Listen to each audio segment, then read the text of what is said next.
When it comes to your child's education, one of the most powerful partnerships is the one between parents and teachers.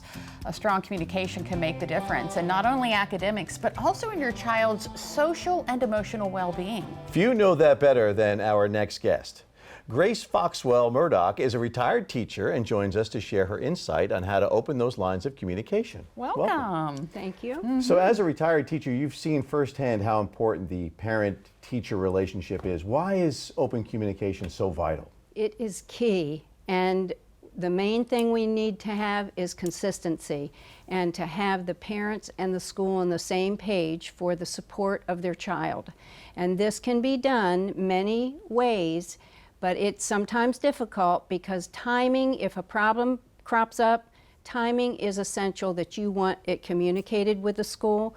And school teachers, school administrators, very busy, but getting in touch can be an easier task with the tools that are in our county right now. Yeah. So when my kids were in school, I was always hesitant to reach out to the teachers because I felt like they had so much going on, all the other kids. What's a positive way to start building that relation so that we can open up the communication? I would say do it early. If your child, now every year's a new year, and that's what's wonderful, and it's a clean slate. But if you know your child has a specific need, it is wonderful to communicate with the teacher early and the school. They probably already know because there are permanent record cards, there are notes about children, but they're never the negative. It's only the facts about the kids.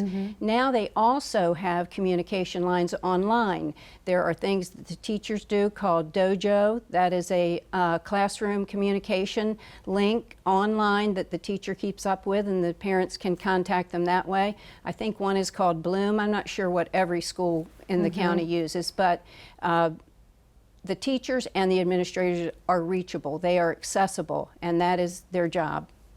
So let's talk a little bit about academics. What are some things that parents can look for, the signs that maybe their student's struggling? All right. Well, the first thing I have to say is positivity is key in the home as well as at school. And if they're struggling, that is a communication that probably will start with the teacher, unless the child, and when I say child, I'm talking about all grade levels. If the child comes home and say, Mom, science has really given me a time, Grandma, I'm having trouble with science, that's alert right there. They need to contact. There are all kinds of resources at the schools that maybe parents in general don't know about. There are tutors that can be used after school. There are after school programs for that. There are also mentoring programs. Wycomico County has a child mentoring program that people, I hope the viewers might want to sign up, and a couple times a week they would go in and spend time with a child. But getting to it early and getting specifics about what the child is struggling with is what's important. All right, and of course, school is more than just grades. It's also, we need to keep an eye on their social world, friendships, peers, even bullying. Right. How do we deal with that? That is a really big challenge. Mental health is just in the timeline all the time now, and all that has to do with everything you just mentioned, Lisa. But you would be really wonderful for your child to have their friends over to meet them. There are key questions you can ask your child when they come home from school, or at the dinner that usually is spent at McDonald's line because they're going to sports or something like that, but asking them things like, who did you meet today? Did you make any new friends? How did you help someone today? What did you learn? If there's a bullying problem, again, there are resources in the schools that they can help with that. The guidance counselors, there are social workers, and there's a way to address the balance that children need between music and arts activities, sports activities, and just the regular day-to-day. School is the child's job, and that's how it needs to be presented at home. And I bet recently the statement has been made, I can't wait till you're in school. And that's okay if the next line is, so I can figure out the adventures and the fun and the learning that's going to take place. Yeah.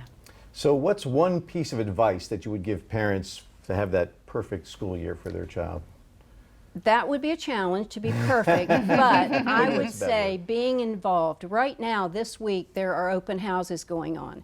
And just like you would go to a baseball game to support your child, going to every school event that you can make it to, be seen, show up, show the child that you're involved in their education, and show the school community that you're there for them and for the child. I would say be involved. Communicate frequently. Now just remember though, there is a timeline that teachers have that's open, and there's probably not a daily report that you could get. I'm always a little hesitant that parents will say, did you get any stars today? What color were you on? That's a behavior chart thing. Start with those other questions. What'd you learn today? What's one thing you're ready to go back and do tomorrow? Positivity, so important. Yes, make it a positive experience for them. Absolutely. Grace Foxwell Murdock, thank you so much for your wisdom and insights on this. My pleasure.